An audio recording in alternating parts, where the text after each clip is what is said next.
මේ ඉස්සෙල්ලා මෙතෙක් අපි විස්තර කරපු ප්‍රශ්නයටම අනුකූල අදාළ ප්‍රශ්නයක් තියෙන්නේ මේ විශ්වයේ පැවැත්ම නොසිතිය හැකි වේගයකින් ඇතිවීම නැතිවීම මත පමණක්ම සිදුවන දෙයක් කියලා මේක වැටහීමක් තියෙනවා කියන්නේ. ඒක දැනෙන දෙයක් වුණත් උපාද රිති භංග කියලා අවස්ථා තුනක් අවිධර්මයේ පෙන්නනවා. ඒ නිසා මේක මොකද කියන්නේ පැටලුම් සහගත බව ගැනයි මේ කියන්නේ. ඉන් යාකාරයෙන් පැවැත්මක් ගැන දක්වා තිබෙනවා කියලා ඒක උගු ප්‍රශ්නයක් කියන එකයි මේ පෙන්නන්නේ. දැන් මේක තේරුම් ගන්න ඕන හරියක් තියෙනවා. මොකද්ද? මේ උපාද රිති භංග කියන්නේ මොන හේතුවෙන්ද කියලා මේක දකින්න ඕනේ. ඇතිවීම නැතිවීම කියන්නේ මොකද්ද කියලා දකින්න ඕනේ. උද්‍යව්‍ය කියන්නේ එකක්. අපි දැන් මේක විග්‍රහ කළා. උපාද රිති භංග කියන්නේ එකක්. යම්කිසි සම්මතයක සංකතයක අවස්ථා තුනක් තියෙනවා. උපතක් පේනවා. සිටියහුගේ විපරිණාමයක් පේනවා. අවසානයේ වෙනසීමක් පේනවා. මේ සම්මත ලක්ෂණය කියන්නේ එකක්. ඇති වෙන්නේ නැති වෙන ලක්ෂණේ තව එකක්. ඇතිවීම නැතිවීම මොහොතක් ගානේ සිද්ධ වෙනවා. ඇති වෙන්නේ නැති වෙන ක්‍රියාදාමයක් තියෙනවා. නැති වුණන එක නෙමෙයි ඇති වෙන්නේ. ඇති වෙන හේතුවකින් මොහොතක හරි ඇති වෙනවා. නැති වෙන හේතුවෙන් නැති වෙනවා. ওই ක්‍රියාවලිය මොහොතක් ගානේ යනකොට මේ ක්‍රියාවලිය තුලදී විවිධ සම්මතයන් ගොඩ නැගෙනවා. ඒ සම්මතයන්ට අපි විවිධ නම් තියාගෙන ඉන්නවා. මෙන්න මේ නමකින් හඳුන්වන යමක් ඇද්ද මේවට සංකතයක් කියනවා. මේ සංකතයක් කියන්නේ යම් කිසි කාල පරාසයක් තුල ඇති වෙන නැති වෙන ක්‍රියාදාමයක සම්පින්ඩනය. ඒ සම්පින්ඩනයකින් එකක් වෙන් කරලා පෙන්නනවා කාලයක්. දැන් අපි හිතමු මිනිස්සයා. පුංචි ළමයෙක් පෙන්නා මේක තිරිසනේද මිනිස්සේද? අපි සම්මතයක් තියා දෙනවා මිනිස්සේ. බලු පැටියෙකුයි ළමයෙකුයි වෙනස් තියලා. අනා මේ දෙකින් බලු පැටිය බල්ලා කෝකද ළමයා කෝකද? නෑ බල්ලයි මිනිහයි පෙන්නන්න කියලා. මනුස්ස జాතියයි බලු జాතියයි පෙන්නන්න. බලු පැටියා බලු జాතියට දාලා පෙන්නනවා. ළමයා මනුස්ස జాතියට දාලා පෙන්නනවා. ඔය බල්ලටත් වයස යනවා ළමයටත් වයස යනවා. ගෙර නාකි බල්ලෙක් ඉන්නවා. ළමයාට හුඟක් වයස නිසා අවුරුදු 10ක 11ක ළමයෙක් ඉන්නවා. දැන් අහනවා මෙතනින් මිනිස් జాතිය කවුද බලු జాතිකිය කවුද? දැන් නාකි වෙලා හිටියා තව බල්ලා කියලා මේ ඉන්නේ බල්ලා. මේ මිනිස්සයා. ළමයාම පෙන්නනවා. ළමයාට අවුරුදු 80ක් හරි 90ක් හරි ගියාට පස්සේ දැන් අහනවා තුන්කුදු මහලා 50 දිනවා මැරෙන්න. එයා පෙන්නලා අහනවා. තව සතෙකුත් පෙන්නලා. මෙතනින් මිනිස්සයා කවුද? සතා කවුද? අර තුන්කුදු 50 දින මහල්ලා පෙන්නනවා. මිනිස්සෙක්. දැන් මේකට මේ උපමා ටික ගත්තේ. එක්කෙනෙකුට අවුරුදු 80ක් 90ක් යනකම් මිනිස්සයා කියන ಜಾති නාමයෙන් ආමන්ත්‍රණය කළා. අර බල්ලා කියන එක කුඩා ලපටි කාලේ ඉඳලා නාකි වෙලා මැරෙන්න 50 දිනකම් බලු නාමයෙන් ආමන්ත්‍රණය කළා. මෙන්න මේ දෙකමට කියනවා සංකතයක්. සංකත. සංකතයක ලක්ෂණ තියෙනවා. උපතක් පේනිනවා. මොකද්ද උපත? බලු පැටියෙක් වශයෙන් උපන්නා. ළමයා ලදරුවෙක් වශයෙන් උපන්නා. උපතක් පේනවා. සිටියහුගේ විපරිණාමයක් වෙන්නේ. කවුද සිටියහු කිව්වේ? වෙනස් නොවි හිටියහු නෙමෙයි මේ කියන්නේ සම්මත සිටියහු. අන සම්මතේ බල්ලා. බල්ලා වශයෙන් යමෙක් හඳුනන යම් කාලයක් ඇද්ද? ඒ කාලය තුල ඒකාකාර අර උපන් ආටියෙම ඉන්නේ. විපරිණාමයක් තියෙනවා. වෙනස් වෙවි යනවා යම් ක්‍රමවේදයක් කරනවා. අපි කැමති වෙන පිළිහිටන්නේ නැහැ. අපි කැමති උනාට කැමැත්තක් අකමැත්තක් ඒකේ බලන්නේ නැහැ. ඒ ධර්මතාවයක්. ඒ උරුම වෙනස් වීම අකමැති වුණා සිද්ධ වෙනවා. සිටියහුගේ වෙනස් වීම. ඊට පස්සේ මොකද වෙන්නේ? පණ අදින එකත් බල්ලා. දිරුවට පස්සේ බලු ඇට කඩු. මරුණාට පස්සේ බලු කුණ. තව ජීවත් වෙලා ඉන්න එකට බලු කුණ කියන්නේ නැහැ. ඒක තව බල්ලා. ඊට පස්සේ බලු කුණ. කුණු වෙලා යනකම්. ඇටකටු ටික ගියාට පස්සේ මාසයක් දෙකක් ගිහින් බලනකොට ඇටකටු තියෙනවා. මෙන්න බලු කුණා කියන්නේ මෙන්න බලු ඇටකටු කියනවා. එකිනෙකට සම්මත වෙනස් වෙනවා. ඒක සම්මතියකින් කතා කරලා ඒ සම්මතිය අහ කරලා වෙන සම්මතියකින් කතා කරන්න. ඒ පරිවර්තන කාල සීමාවක් ගන්නවා. මෙන්න මේකට කියන සිටියහුගේ වෙනස් වීමක් පේනවා. මේ සංකත ලක්ෂණය. මෙන්න මේක තමයි අභිධර්මයේ උපාද ත්‍රිදි භංග කියලා අවස්ථා තුනකින් වෙන්නේ. යම් කිසි සම්මතියක තිබෙනා වූ අවස්ථා තුන. මේ උපාදයේ පටන්ගෙන සිටියහුගේ විපරිණාමය පේන මොහොතක් ගන්න. ඇයිපිය ගහන මොහොතක්වත් අපිට කියන්න බැරුව.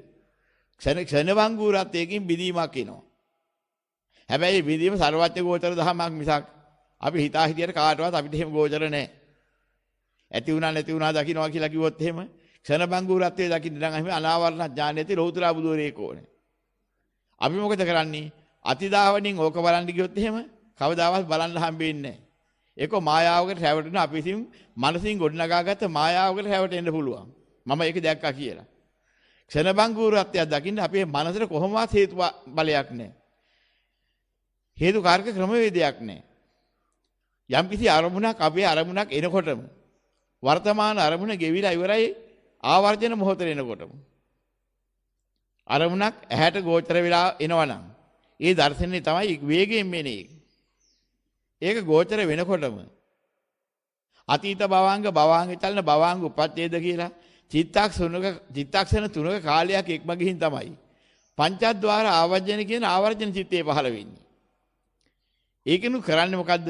මොකද්ද මේ ආවේ කියලා මනසින් ආපු තැන මොකද්ද කියලා මේ රූපයක්ද, සද්දයක්ද, ගන්ධයක්ද, රසයක්ද, ස්පර්ශයක්ද කියලා නිගමනය කරනවා මිසක්. ඒක එහෙම ඒ රූපේ නිගමනය කරගන්න කවදාවත් බෑ ආවර්ජන චිත්තේ. සම්පටිච්ඡන සම්තිර්ණ වශයෙන් අරගෙනත් බැරි ක්‍රමයක් තියෙනවා. චිත්ත වීති හතරක් ගිහිල්ලා. මොකද ඒ පංචද්වාර චිත්ත වීතියෙන් එක චිත්ත වීතියක් ගියහම අනුබද්ධ ආධාරක මනෝද්වාර චිත්ත වීති තුනක් යනවා චිත්තක්ෂණ 17ක චිත්ත වේගයක් ඇතුව. අන්නේ තුන්වෙනි චිත්තක්ෂණ නැත්නම් ඒකල හටගත්ත අනුබද්ධ ආධාරක තුන්වෙනි මනෝද්වාර චිත්ත වීතියේ ජවන පහක් එනවා. ජවන හතක්. අන්නේ ජවන හතෙන් තුන්වෙනි ජවනයේදී සිටිවිලි ගොඩ නැගෙනවා. හතරවෙනි ජවනයේදී කතා කිරීමේ ශක්තිය ගොඩ නැගෙනවා. පස්වෙනි ජවනයේදී ක්‍රියා කිරීමේ ශක්තිය ගොඩ නැගෙනවා. මෙබඳු වාර අප්‍රමාණයක් ගමන් කරනවා තත්පරයක් වැනි මොහොතක. ඒවැ තිබෙන්නා වූ හතරවෙනි චිත්ත වීතිය වල. ඔන්නේ හතරවෙනි පස්වෙනි දෙකේ චිත්ත වීති සම්බන්ධයෙන් තමයි අපි කතා කරන්නේ ක්‍රියා කරන්නේ. තුන්වෙනි ඒවෙන් තමයි හිතන්නේ. ඉතින් මෙන්න මෙහෙම ස්වභාවයක් තියෙනකොට අපිට පුළුවන් ද ක්ෂණ බංගුරත්වයේ බලන්න. අනාවරණ ඥානෙ තියෙන බුදුරජාණන් වහන්සේ නමකට යම්කිසි ක්‍රමවේදයක් තියෙනවා. ඒක මහා ඥානයක්, ලෞතර බුදුරණට පිහිටන ඥානයක්. ඒ ඥානයෙන් බලන ක්‍රමයේ වෙනයි. ශ්‍රාවක ඥානෙට ගෝචර නැහැ. එහෙනම් එහෙම එකක් තුල යමේ කිව්වනම් ක්ෂණ බංගුරත්වයේ බලන්න පුළුවන් කියලා. දැකලා නම් කිව්ව දෙයක් නෙමෙයි, රැවටිලා කිව්ව දෙයක්. පේනවා එහෙම බැලුවා වගේ. කකුල ටිකක් නමාගෙන ඉඳලා දිගාරිනකොට හිරි වැටලා චීචි ගාන එකක් දැනෙනවා. ඒ රූපයන්ගේ ක්ෂණ බංගුරත් එහෙම නෙමෙයි. ඒ වගේ දේවල් තියෙනවා. මේ ශරීරයේ එක්තරා මට්ටමක හිරියක් එනවා. ඔය භාවනාන් යෝගින් ඒක අත්දැකීම් ලබනවා. ඒ අත්දැකීමේදී මුළු කයම දැයෙන්න පටන් ගන්න. අපි යොමු කරලා තියෙන මනස ඇතිවීම නැතිවීම බලන්න කියන්නේ ස්වභාවයට නම්. අන්න ඒක අපිට දැනෙනවා ඇති වෙනවා නැති වෙනවා ඇති වෙනවා දැනෙනවා වැටහෙනවා වගේ. ඉතින් ඒවා මහා ගැඹුරු තැන්. ඉතින් බැලිය යුත්තේ මොකද්ද? ඇතිවීම සහ ඇතිවීමට හේතුව. ඒ වගේම ඇති වුණේ දුකක්ද? ඇතිවීමට හේතුව දුකට හේතුව. නැතිවීම සහ නැතිවීමේ මාර්ගය. දැක්කොත් නැතුුනේ මොකද්ද? දුක. නැති වෙන මාර්ගය මොකද්ද? දුක් නිරෝධ කරන මාර්ගය. නැත්නම් චතුරාර්ය සත්‍යය ඔය කිව්වේ. ඔන්න ඔය ටික දැක්කම ධර්මානුකූලව ඔහුට නිවන් දකින්න පුළුවන්. ඔය තෝරා ගන්න ඕනේ. මේ ප්‍රශ්නේ ටිකක් විස්තර කරලා ගන්න ඕනේ. සමාත අරමුණක් ඇති වෙනකොටම එහි ඇති වෙන නැති වෙන ස්වභාවයේ බැලීම කියලා වචනයක් තියෙනවා. සංකතයක ලක්ෂණ තුනක් තියෙනවා. දෙකක් නෙමෙයි. ඇතිවීම, ඇති වූ දෙයක විපරිණාමය, විපරිණාමික වූ දෙයක වෙනසීම. යම බලන්න ඕනේ සම්මතය බලන්න ඕනේ සංකතයක ස්වභාවය බල සංකතයකින් සකස් වූ දෙයක්. යම් යම් හේතුන්ගෙන් සකස් වුණ යම් කිසි රූප ධාතුවක් ඇතන. ඒ හැදිච්ච දේ. ආරම්භයක් තියෙනවා සකස් වුණා දැන් මේ සම්මතයෙන් කතා කළා. ආරම්භයක් තියෙනවා. අවසාන විතරක් නෙමෙයි මැදක් තියෙනවා. මැද තියෙනවා විපරිණාමය.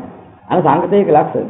ආරම්භයක් පෙනේ විපරිණාම ඇති වූ දෙයක විපරිණාමයක් පෙනේ එහි වෙනසීමක් පෙනේ. දැන් මේ ඇතිවීම නැතිවීම කියලා බලනකොට මැද අත්හැරලා බලන්න. දැන් මිනිස්සෙකුගේ සම්පෙන්නනය ගත්තාම ශෙනබංග උරත්යෙන් කිවි ඊටාම සුළු මොහොතක් තුලත් ඇතිවීම නැතිවීම කියන එකක් බලන ක්‍රමයක් තියෙනවා. හැබැයි ඇතිවීම පැවතීමත් එක්ක විපරිණාමයේ නැතිවීම දකින්න ඕනේ. ඒතොරයි යථාර්ථය දකින්න. දැන් දරුවෙක් උපන්නා ඇති වුණා. උපන් දරුවා ළමා වයසටපත් වුණා, ගැටවර වයසටපත් වුණා, තරුණ වයසටපත් වුණා, මැදි වයසටපත් වුණා, මහලු වයසටපත් වුණා. මලේ දරුවා. මලේ මහල්ලි. ඇති වුණේ දරුවෙක්. ඇති වුණ එක නැති වුණා නම් අවුරුදු 100ක් ගිහලා නැති වෙනකොට දරුවාම නේද? ඔක යථාර්ථය ඒක. අන්‍ය සංඥාවක්ම උපදී අන්‍ය සංඥාවක්ම වෙනදී. කොහොම ඒක ඇති වුණේ උපන්නේ දරුවෙක් නා. මරුනේ මහල්ලෙක්. අන්‍ය සංඥාවක් ඉපදුණා අන්‍ය සංඥාවක් නැති වුණා. එහෙම වෙන්න හේතුව මොකද? අතරමඟ විපරිණාමයක් තිබිච්ච නිසා. ඔන්න ඕක තෝරා ගන්න ඕනේ. මේ සමහර හාමුදුරුවෝ ධර්ම දේශනා කරන ඇති වුණා නැති වුණා ඇති වුණා නැති වුණා ඇති වුණා නැති වුණා. ඔහොම එකක් ගැන කියනවා. ඇති වුණා විපරිණාමයටපත් වුණා නැති වුණා. අන්න එතකොට ඇති වුණ සංඥාව නැහැ නැති වෙන තැන. අන්‍ය සංඥාවක්ම උපදී අන්‍ය සංඥාවක්ම මිය. මෙන්න මේක දකින්න ඕනේ. කොයිතරම් තත්පරයකදී ඇති වෙලා නැති වුණා තත්පරේ 1000ට බෙදලා ලක්ෂයට බෙදලා කොටසකින් ඇති වෙලා නැති වුණා. ඇති වෙච්ච එක නැති වෙන්න බෑ විපරිණාමයක් නුනනවා. අන්න ඒක ධර්ම අවබෝධය. ඇති වුණේ ඇති වුණ හේතුවයි. විපරිණාමයටපත් වුණේ විපරිණාමික හේතුවයි. නැති වුණේ නැති වෙන්න තිබිච්ච හේතුවයි. ඇති වෙන හේතුවෙන් නැති වෙන්නේ. ඇති වෙන හේතුවෙන් විපරිණාමික වෙන්නේ. ඇති වෙන හේතුවෙන් නැති වෙන්නේ නැහැ විපරිණාම වෙන්නේ නැහැ. විපරිණාමයටපත් වෙන හේතුවෙන් ඇති වෙන්නේ නැහැ. විපරිණාමයටපත් වෙන හේතුවෙන් විපරිණාමයටපත් වෙනවා. ඒකේ ඵලය. විපරිණාමයේ හේතු කරේ නැති වෙන්නේ නැහැ. නැති වෙන හේතුවෙන් නැති වෙනවා. නැති වෙන හේතුවෙන් ඇති වෙන්නේ. නැති වෙන හේතුවෙන් විපරිණාමයටපත් වෙනවා. එහෙනම් ඇතිවීමේ හේතුව විපරිණාමයේ හේතුව නැතිවීමේ හේතුව කොච්චර සූක්ෂම කළා. ඇතිවීමට විපරිණාමයට නැතිවීමට බලපාන. ඇතිවීම ඵලෙ. විපරිණාමයේ ඵලෙ. මොන ඵලයේද විපරිණාමික හේතුවේ ඵලෙ. නැතිවීම ඵලෙ. නැතිවීමේ හේතුවේ ඵලෙ. ඔන්න හේතුඵල දකින්න ඕන ඔය විදිහට. ඇති වුණා නැති වුණා ඇති වුණා නැති වුණා කියන බණ ගත්තාම මැදක් අත්හැරලා යනවා. ඒතකොට යථාර්ථය අවබෝධ වෙන්නේ නැහැ. හටගත්ත හැම දෙයක්ම තියෙනවා නම් විපරිණාමයටපත් වෙලා වෙනසෙ. නෑ ඇතිවීම විපරිණාමයේ නැතිවීම. ධර්මතාවය යථාර්ථය දකින්න එතකොට. ඉතින් අරමුණක් එනින ගානේ ඇති වුණා නැති වුණා කිව්වා. ඇති වෙච්ච අරමුණ ඇති වෙන හේතුවෙන් ඇති වුණා. විපරිණාමික හේතුවේ විපරිණාමයටපත් වුණා. නැති වෙන හේතුවෙන් නැති වුණා. අන්න ඒක දකින්න ඕනේ. යම් සංඥාවක් පහළ වුණා පහළ වෙන හේතුව. කොච්චර සූක්ෂම මොහොතකින් නැතිනත් ඒක විපරිණාමයටපත් වුණා. විපරිණාමික හේතුව. ඒක නැති වුණා. නැති වෙන හේතුව. අන්න ඒතොරයි යථාර්ථය දකින්න. ඉතින් බුදුරජාණන් වහන්සේ දේශනා කළේ ක්ෂණ බංගු රස්තය බලන්න නෙමෙයි. යම් මොහොතකදී යම් සංඥාවකට චන්දරාගයෙන් හිත වැදෙනවා. අන්නේ මටම හොයාගන්න. දැන් අපි අහනවා මෙහෙම දෙයක්. නැට්ටුවෙක් නටනවා බලාගෙන ඉන්නවා. හරි ලස්සන නැටුම ගියා. ඔය අතරේ එකනේ ෆොටෝ එකක් ගහලා ෆොටෝ එක පෙන්නනවා. දැන් ෆොටෝ එක බලපුවාම අතර නැටුම බලපුවාම තියෙන ස්වභාවය වෙනවා. නටනකොට නැටුම දිහා බලා ඉන්නකොට යම්කිසි ආකාරයකෙහි ආසාවක් බැඳීමක් ඇති වුණා. මනවල දර්ශනයක් හැටියට දැක්කම අර ෆොටෝ එකෙත් ඒක තියෙනවා. ෆොටෝ එකට වැටුනේ තත්පරයෙන් 100න් එකක විතර අවස්ථාවක ක්‍රියාදාම මාත්‍රයක් ඉරවෙයි. ඒකේ ආකාරය. ඒක වැලිහේ ෆොටෝ එක බලපුවාම ගහගත්ත ෆොටෝ එක. හැබැයි ඒ වගේ අවස්ථා කෝටි ප්‍රකෝටි ගණනක් ඉතිරිලා නැටුම දැන්. හැබැයි නැටුම කියලා නම තිබ්බේ අර ෆොටෝ එකකින් පෙන්නනා වගේ ආකාර මාත්‍රයකට නෙවෙයි. මොහොතක් ගානේ හටගෙන විපරිණාමයටපත් වෙච්ච ක්‍රියාදාමයක් තිබුණා. ක්‍රියාදාමී ඉවරලා නැටුම අවසానයි කියන තැන දෙනකොට අවසాన වුණා. අන්න නැටුම සාමතය. නටන්න පටන් ගන්නකොට උත්පාද වුණා. නටාගෙන යනකොට විපරිණාමයට ගියා. නටලා ඉවරනකොට අවසාන නැටුම. අවසාන වුණා. එහෙනම් අපි හිත වැදිලා තියෙන්නේ කොතනද උතන? අර මුළු නැටුම සම්පින්දනේ. නැති අර ෆොටෝ එකක් කරලා බලනකොට පිළිච්ච මට්ටමේ මාත්‍රයක. අන්න දැන් බලාගෙන චන්දරාගයේ ගොඩ නැගින දැන්. දැන් මුළු නැටුමක් අරගෙන මේ නැටුමේ කාණ්ඩයක් අරගෙන යම්කිසි කාල සීමාව තුළ සිද්ධ වෙච්ච ක්‍රියාදාමයක් පිටු කරලා අරගෙන ඒක මනසින් මෙබඳු දෙයක් කියලා නමක් තියාගෙන සම්මතයක් කරගෙන අන්නේ සම්මතියට ආසා කළා. ඒ සම්මතිය තමයි හිත බැඳි. යලි යලි තේ චර්යා කතාවම හිත හිතා බල බලා තමයි ඒක රහ විදි. ෆොටෝ එකක් විතරක් පෙන්නලා හිටන් නැටුමක රහ විඳින්න බෑ. නැටුම ප්‍රිය කරන කෙනෙකුට. නැටුම බලලා හිටන් පස්සේ ඇවිදලා මතක් කර නටපු හැටි, කකුල ගෙනිච්ච හැටි, අත ගෙනිච්ච හැටි, ඔළුව හොල්ලපු හැටි, උඩ පැනපු හැටි මේ ඔක්කොම ක්‍රියාදාමයන් බල බලා හොඳ ලස්සන නැටුම කීගේ හිතෙන් හඟපාන. එතකොට මේ ක්‍රියාදාමයන්මයි ආස්වාදයට ගත්තේ. ක්‍රියා සම්පීඩන. මෙන්න මේ වගේ ලෝක සත්‍යය මනවදන රූප ආස්වාදයේ විඳින්න ක්‍රියා සම්පීඩනයක් ගන්නවා. ක්‍රියා මාත්‍රයක් නෙමෙයි. එහෙනම් අපිට බුදුරජාණන් වහන්සේ දේශනා කළේ යමක් ඇසුරු කරගෙන රාගය ඇති වෙනවාද? ඒකේ අසාරත්වය දැකලා රාගයෙන් නිරෝධ කරගන්න. එහෙනම් චිත්තක්ෂණ මාත්‍රයක හිත වැදිච්ච කවුරුවත් නැහැ. හිත වැදින්නේ සම්පීඩනයෙන්. රූප පොදියොල, ශබ්ද පොදි, ගන්ධ පොදි, රස පොදි. ඒව තමයි හිත වැදෙන්නේ. ඒක මාත්‍රයක් ගෝචර කරගන්නවත් වෙලාවක් නෑ මනසට. නමුත් මේ මාත්‍රය තුල ඒ රූප දර්ශනේ එනවා. හිතර ගෝචර. දැන් ෆොටෝ එකක් යම් කිසි විදියක කැමරාවකින් ෆොටෝ ගන්නකොට ඒකේ තියෙනවා නෙගටිව් පටිය කියලා පටියක්. ඒකට ආලෝකයක් වැටෙන හැටියට තමයි ඒකේ රසායන පරිවර්තනයක් වෙලා රූපේ හැඩතලෙ හිටින්නේ. එක්තරා කාචයක් තියෙනවා ඇරිලා වැහෙන්නේ. ඒ වටන එක කොබනකොට, බොත්තම කොබනකොට ඇහි පිය ගහන මොහොතකින් ඇරිලා වැහෙනවා. සමහරවල් තත්පරෙන් 100 එන්නේ හැකිද 200 එන්නේ හැකිද 500 එන්නේ හැකිද මෙහෙම එක එකට හදලා තියෙනවා. තත්පරෙන් 100 එන්නේ හැකිද ඇట్లా වැටෙන ඒ වගේ කාචයක් තුලින් අපි ඒ කාලේ වෙන් කරගෙන මෙන්න මේ ඇරිලා වැහෙනකොට ඔබට මේ ඇතුලෙන් පෙනිච්ච දේ කියන්න කියලා. අපි අර බටන් එකේ බුව ඇහි පිය ගහන මොහොතක කාචය ඇරිලා වැහෙනවා. අපි අහනවා මොනවද ඒ තුලින් දැක්කේ? එයා දැකපු දෙයක් කියන්න කිව්වොත් දැන් මොකක්ද කියන්නේ? එලියක් වැටලා වැහිලා ගියා මිස. ඒකෙන් එහා තිබිච්ච වාහනයක් හරි පුද්ගලයෙක් හරි මෙන්න මේ පුද්ගලයා අතන හිටියක දැනගන්න පුළුවන්. තාත්පරයෙන් 100 එන්නේ එක කාල සීමාවක් තුළට ගෝචර වෙච්ච දේවල් දැනගන්න බෑ. මම චිත්තක්ෂණ කියන්නේ කොච්චරද? තාත්පරයෙන් කෝටි ලක්ෂයෙන් ගා. එනවා වෙලා චිත්ත වීදි කීයක් පහල වෙන්න පුළුවන්? ඔය කැමරා කාචේ තාත්පරයෙන් 100 එකට ඇట్లా වැහෙන වෙලාව තුලදී ඒ වෙනිච්ච දර්ශනීය පිළිබඳව චිත්ත වීදි දහස් ගාණක් පහල වෙලා ඉවරයි. එච්චර පහල වෙලාවට අපිට රූපයක් වුණා. එහෙනම් අපි හිත වැදෙලා තියෙන්නේ කොහෙද? චන්දරාගේ වැදුණාද ඉතින්? එහෙනම් ක්ෂණ බංගුරත්වය බලන්න යන්නේ මොකද? අජින්ත ලෝකේ ස්වභාවය මේකයි කියලා සර්වඥ ගෝචර ලෝකයේ පිළිබඳ උන්වහන්සේ මේක නුදන්න දෙයක් නිසා නෙමෙයි දැනගෙනයි කියන්නේ කියලා පෙන්නන්නේ. ඒක යථා ස්වභාවය පෙන්නලා දුන්නා. මෙන්න මෙච්චර ඉතාලුළු මොහොතක් තුල මේ චිත්තේ වැඩ කරන්නේ මෙන්න මේ ක්‍රම රටාවටයි කියලා. ක්‍රම රටාව විග්‍රහ කරලා දුන්නා. ඒ පෙන්වුවේ මොකද? බුදුරජාණන් වහන්සේ නොදැන කියන දහමක් නෙමෙයි මේ කියන්නේ. උන්වහන්සේ යමක් මේ හිත ගැන කතා කරලා කෙනෙකුට කියන්නේ දැනුවත්ව. උන්වහන්සේ සම දැනුවත් තියා අහලකට කිට්ටු කරන්න පුළුවන් කෙනෙක් ලෝකේ නැහැ කියන එක අර දේශනාව තුළින් අර කිව්ව විග්‍රහය තුළින් මිනිස්සු දැනගන්නවා. ඥානවන්ත. මේ තරම් අතිසූක්ෂම මොහොතකුත් උන්වහන්සේ විග්‍රහ කරන්නේ බොරුවට නෙමෙයි. උන්වහන්සේ දුටු දහමක් විග්‍රහ කරන්නේ. ඒ සර්වඥතා ඥානය අනාවරණ ඥානය නිසා. මේක දැනගන්න අනිත් පුද්ගලයා කවුද? එහෙනම් මේ ලෝකේ සාමාන්‍ය පුද්ගලයාට හිතන්න පුළුවන් ද මේ ධර්මයේ ගැන? ලෝකයේ ස්වභාවය ගැන. එහෙනම් ඒ වගේ සත්‍යය දැකපු උත්තමයන් වහන්සේ නම අපව විශ්වාස කරනවා. දකින්න හේතු තියා න්‍යාය ධර්ම හරි. ගැලපෙනවා. ඒක පේන. හැබැයි විග්‍රහ කරගන්න දකින්නයි බැරි. දැන් මේක අපි ටිකක් විග්‍රහ කරලා බලන්න ඕනේ කොහොමද කියලා.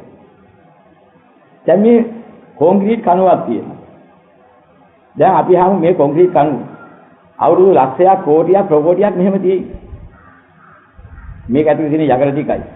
මේ සිමෙන්ති බදාම ආදීන් හයි කරලා තියෙන ගල් කැල් ටිකකින් හයි කරලා තියෙන මේ කණුව. මේක සදාතනික. සදාතනික වස්තුවක් වශයෙන් මේ කොන්ක්‍රීට් කණුව සදාතනික නෙමෙයි කියලා අපි දන්නවා. දැන් මේක දැනගත්තේ මේ වගේ මේ මහා ගල් කඩුවටත් දිය වෙලා දිරලා කැඩි කැඩි ගිහිල්ලා. බිඳිලා හිටන් පස් වෙලා යනවා. දැන් මේ කණුව ඉතුරු වෙන්නේ. මේක අපි දකිනවා. දැන් මේක දැක්කේ අපි මොකෙන්ද? ඇහෙන් දැක්කද කලින් ඇහුවද?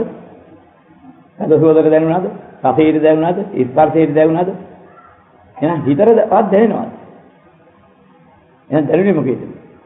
න්‍යාය ධර්මයේ දකින්න ප්‍රඥාව. ප්‍රඥාවෙන් දැකීම කියලා කියන්නේ ඇහැර දැකීම වැනි වෙනස් වීම දැකීමක් නෙමෙයි. මේ න්‍යාය ධර්මයේ ක්‍රම රටාව න්‍යායානුකූලව තෝරා ගන්න. එහෙනම් අපිටම මෙහෙම දෙයක්. මේ කනුවට මේමම තිබුණොත් අවුරුදු දසලක්ෂයක් යනකොට මේ කනුව දිරනවා. අපි අනුමාන කරලා අපි ගත්ත කාලය.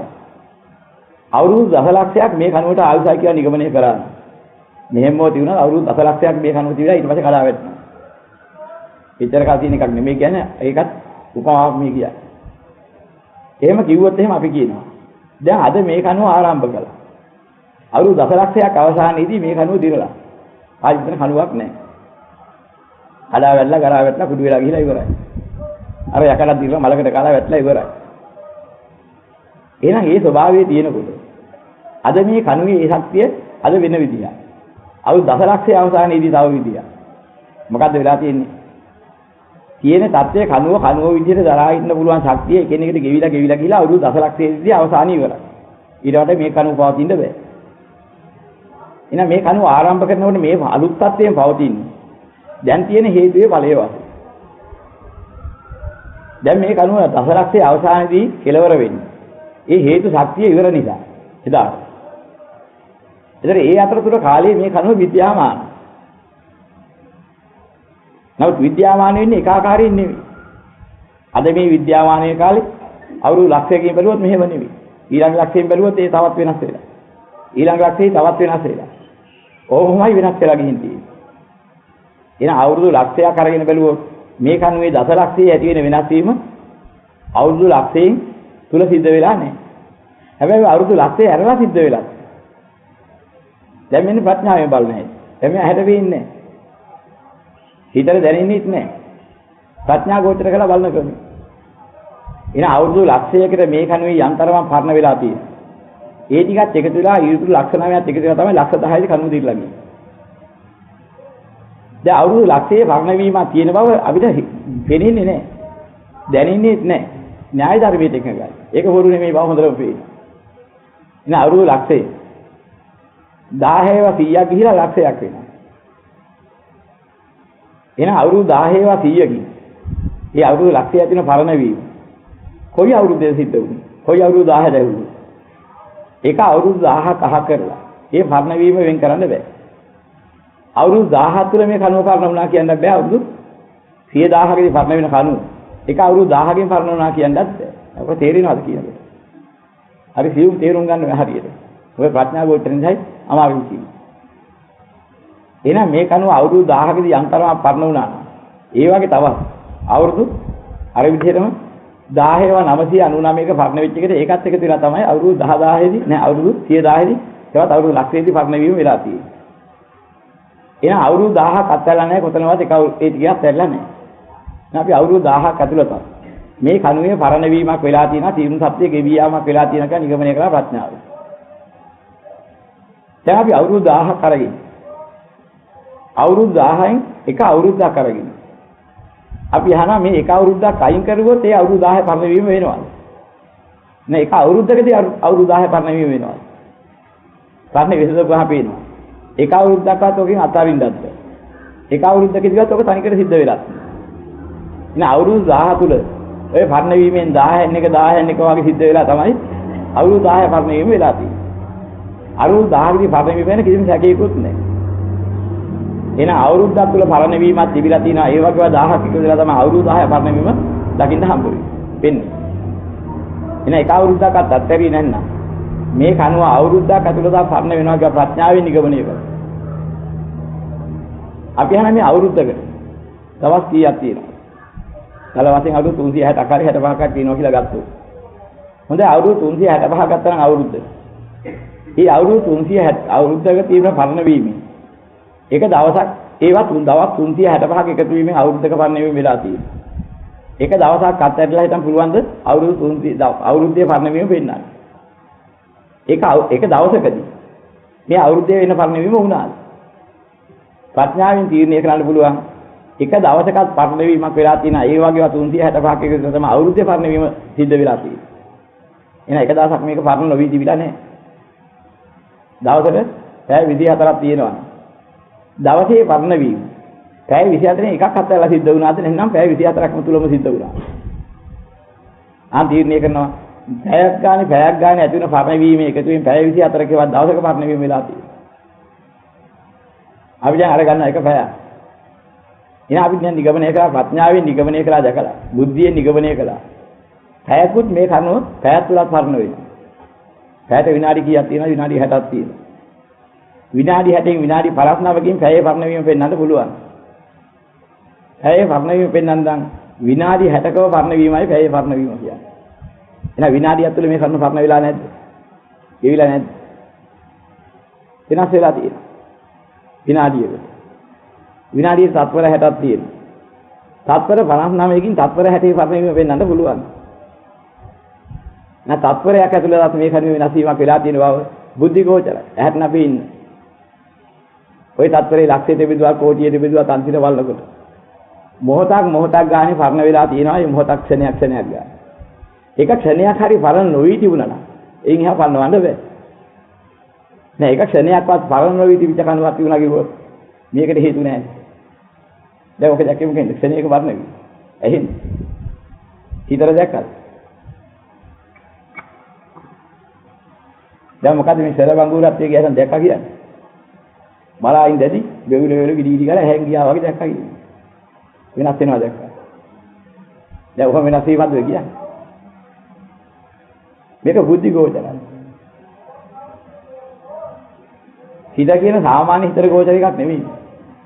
ප්‍රඥා ගෝචර. ප්‍රඥා ගෝචර වෙච්ච ධර්මයේ තුල. ඒ න්‍යාය ධර්මයේ දැක්ක.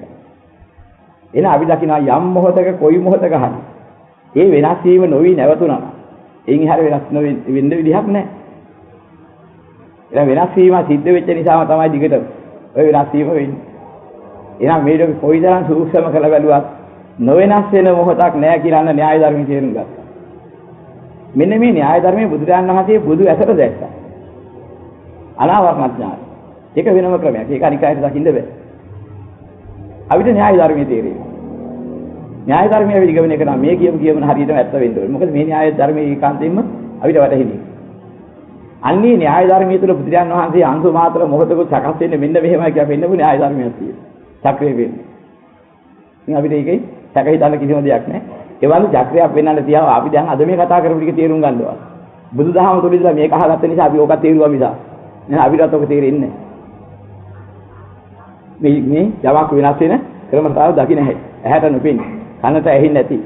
නාසයට දිවට කයට දැනෙන්නේ නැති. දිට්ඨ සුත මුත විඤ්ඤාත කියන මේ ටික අත්හැරලා යමක ඇත්ත දකින්න නැහැ. නෑ දිට්ඨ සුත මුත විඤ්ඤාත වලින් පෙන්නන්නේ අපිට දැනෙන වෙනෙන දේ. පංචේන්ද්‍රියන් සහ මනේන්ද්‍රියන් ගෝචරේන මට්ටම. බුදුරජාණන් වහන්සේ දේශනා කරන දිට්ඨ සුත මුත විඤ්ඤාත කියන මේ ටිකෙන් ගන්න යන්න එපා. ඇත්ත තමයි ඇතුලේ තියෙන්නේ. ප්‍රඥාව මෙහෙවලා දකින්න ඕනේ ඒක. අන්න එදාට තියෙන ඒකාකාර එක මොහොතක් පවතින ඒකාකාරව පවතින එකම වස්තුවක් ලෝකෙකින් තුරු නැහැ. සත්‍යය මම කියන ඒවත් මගේ කියන ඒවත් නැහැ. එහෙනම් එහෙම තියෙන දෙයක් තුල යම් කිසි පේන මායා දර්ශනයෙන් හැවටලා අපි කතා කරනවා මෙහෙම එකක් තියෙනවා කියලා. මෙහෙම එකක් තියෙනවා කියලා හදනකොටවත් ඒක කොච්චර වෙනස් වෙලා ගිහිල්ලා. එහෙනම් කොහොම එකද තියෙන්නේ? හිතේ හැරගත්ත මායාව ආයකක් නම් පේනවා ඒක නෑ. අන්න බුදුරජාණන් වහන්සේ බලන්නේ කිව්වා මායාව පේනවා. ඇත්ත ඒක නෙමෙයි. ඇත්ත වෙනම දැනගන්න ප්‍රඥාවයි. පේන මායාව සම්මතය. සම්මතයෙන් කතා කරලා ඇතිසේ කියනවා ඇතිසේ පේනවා ඒකට අපි එහෙම කියනවා. දැන් ලෝක සම්මතය ඉක්මවන්න යන්න එපා. ලෝක ව්‍යවහාරයෙන් කතා කරන්න. හැබැයි ඇත්ත දැනගන්න. ඇත්ත දැනගත්තට පස්සේ මට කියලා මම කියලා වචනේ කියන්නත් ඉස්සෙල්ලා ගෙවිල යන එකත් තුළ මම කොයින්ද අල්ලගන්නේ. ඔන්නෝක වැටහි. මගේ කියලා කියන්නේ හදනකොට ගෙවිල යන ලෝකයක් තුළ අල්ලගන්න මගේ කොයි. මේ සම්මතවල හැවටලා ලෝක සත්‍යය මගේ කරගන්න හදනවා මම කරන්න හදනවා මම කියන වචනේ කියන්නේ ඉස්සෙල්ලා මගේ කියන වචනේ කියන්නේ ලෝකෙ ගෙවිලා ගිහින්. එහෙනම් අල්ලගන්න එකක් ලෝකෙ කොයිද තියෙන්නේ? ඕක කවදා හරි ඔප්පු වෙන දවසක් එනවා ගෙවෙන එකක් අල්ලගන්න ගියොත් ඒක වෙනසෙනවාමයි. ওই න්‍යාය ධර්මයෙන් තේරුම් ගන්න. වෙනසෙන දහම හොඳයි කියලා අල්ලගන්න ගියොත් වෙනසිච්ච දවසක එනවා. වලකන්න බෑ. මෙන්න මේක දකින්න කියලා පෙන්නනවා. සබ්බේ මේ පියේහි මනාපෙහි නානා භාවෝ විනා භාවෝති. පබ්බජිතේ නබින්නම් පත්‍ය විකිතත්. මේ ප්‍රියයි මනාපයි කියන ඔක්කොම මේ නානා භාවයටපත් වෙනා විනාශයටපත් වෙනවා. කොහොම එකක් තුල අල්ලගන්න එකක් නැතිව තේරුවරේ. පැවිද්දාවක නිතර සිහි කරන්න. අන්න ඒතර දකින්නවා මම කිව්වට මගේ කිව්වට ලෝක සම්මතයෙන් කතා කරනවා මිසක් මම කරගන්නවත් මගේ කරගන්නවත් ලෝකේ කිසිම කෙනෙකුට කිසිම දෙයක් නැහැ. මේක මායාව. එහෙනම් ඕකේ දැල්ලාගෙන ඉඳ හදා. ඕකේ සැනසෙල්ල හොයන්න. සැනසෙල්ල නැති දෙයක සැනසෙල්ල කොයිද කියලා දැකදාට අසාර ධර්මයේ දැකලා අතරින් වැලීමේදී ගියා නිදහස් වෙන්න. එදාට ඇලීමට හේතු ඉවරයි, ගැටීමට හේතු ඉවරයි, මුලාවට හේතු ඉවරයි. ඇලීමෙන් ගැටීමෙන් මුලාවෙන් යම් ගින්නක් 1000ක් හටගත්තද ඒ 1000 එතන නෑ නිවිලා ගියා නිවන් දැක්කා. අන්න නිවෙන හැටි. ඉතින් මේ ක්‍රමයේ දකින්න පුරුදු වෙන්න ඕනේ. මේක මේ හිතෙන් බලන්න දැකපුව අහව දෙයි තුලින් නිගමනය කරන්න පුළුවන් එකක් නෙමෙයි. හටගත්තා විදින මම දැක්කා කිව්වා. දකින්න ඕනේ ඔන්න ඔය ධර්මතාවය. හේතු ගත්තාම දකින්නවා අති සූක්ෂම ධර්මතාවයක් මේ විදිහට ක්‍රියාත්මක වෙනවා. ඒකේ අල්ලා ගන්න දෙයක් නැහැ. අල්ලන්න කියන වචනේ කියන්නේ හිතන කොටක් කියවිලා ඉවරයි. එහෙම දෙයක් තුල මොනවද අල්ලන්නේ? හිත කියලා මොකක්ද අල්ලන්නේ? අරමුණක් එන විලාට ගොඩ නැගුණා. ඒ විලාට මත වුණා. ඒක ගෙවිලා ගියා. විපරිණාමයටපත් වුණා අරමුණක් විපරිණාමයටපත් වුණා. ඒ සමගම හටගත් හිතත් විපරිණාමයටපත් වුණා. අරමුණ වෙනසුණා. හිතට ගෝචර කරන්න දෙයක් නැහැ ගෙවිලා ගියා. දැන් අරමුණක් නැතුව හිතක් හටගන්නවා. අරමුණක් නිසා හිතක් හටගන්නවා. අරමුණ ගෙවි යන මට්ටමින් හිත ගෙවිලා යනවා. අරමුණ වෙනසෙනකොට හිතත් වෙනසෙනවා. එහෙනම් රූපයෙන්තරව, වේදනාවෙන්තරව, සංඥාවෙන්තරව, සංකාරයෙන්තරව විඥානයක් නෑ කියලා දැනගන්න කියලා වෙන්නේ ඕකයි. එහෙනම් විඥාන කියේ මොකද්ද? ඒ මොහොතේ වැළෙනකදී එන්නා වූ අරමුණු වලක් වට. ඔය විදිහට ගමන් කරන ස්පර්ශ මාත්‍ර වලක්, සංඥා මාත්‍ර වලක් මුල් කරගෙන විඥාන මාත්‍ර වලක් හැදෙනවා. අන්න ඒකයි වෙන්නේ විඥානය කියන්නේ කොහොම ක්ෂණ වංගුරත්වයේ විනාශ වෙන එකක් කියලා දැනගන්න. එහෙනම් මගේ හිත කියන වචනේම කියන්නේ කොහොමද? මගේ හිත කියන්නේ හදනකොටම ඒ ඉස්සෙල්ලා තිබිච්ච මූලික විඥාන ගෙවිලා ඉවරයි. එහෙනම් ඒකාකාරව නොපවතින ඊටාම සියුම් මොහොතක් ගන්න බිඳලා ගෙවිලා යනවා. මෙහෙම එකක් තුල. තවත් පවතින ඉස්තිර එකක් කොයින්ද? එහෙනම් මම පවතින එකක් ඉස්තිර එකක් හදාගන්න හැදුවා නම් කොයිද එහෙම එකක් තියෙන්නේ? අන්න යථාර්ථය දකින්න. ලෝක සත්‍ය මුලාව නිසා ප්‍රයත්න හදාගෙන තියෙනවා කියලා දකින්නේ එහෙමයි. ඉතින් එනේ හිත බැලීම නෙමෙයි හිතේ ස්වභාවය දකින්න ඕනේ ප්‍රඥාවෙන්. ප්‍රඥාවෙන් දකින්නකොටම ආස්වාද බැඳෙන යම් මට්ටමක සම්මතියක් තිබුණා නම් ඒ සම්මතිය ඉක්ම යනවා. ඒ සම්මතිය බැඳෙන්නේ නැතුව යනවා. එතනින් නිවන් අවබෝධ කරනවා. එයින් එහාට ගියොත් කියන අචින්ත ලෝක විශ්ේ පස්සේ හඹා යන්න ගියොත් එහෙම පිස්සෙක් වෙනවා කියන්නේ. සන වංගුරත්තේ බලන්න ගිය කට්ටියට හුඟ දිනෙට ඕක වෙලා තියෙනවා. අධ්‍යක්ෂින් සාහිත්‍යමයි කියන්නේ. බලන්න ගියේ වෙන එක, කරන්න තිබෙන වෙන එක. සිද්ධ වුණේ හේතුවර ඵලයේ, අවිද්‍යාව වැඩ පිළිලේ හේතුවේ ඵලයේ. එතන ක්‍රියාත්මක වෙනවා. මේක දකින්න ඕනේ.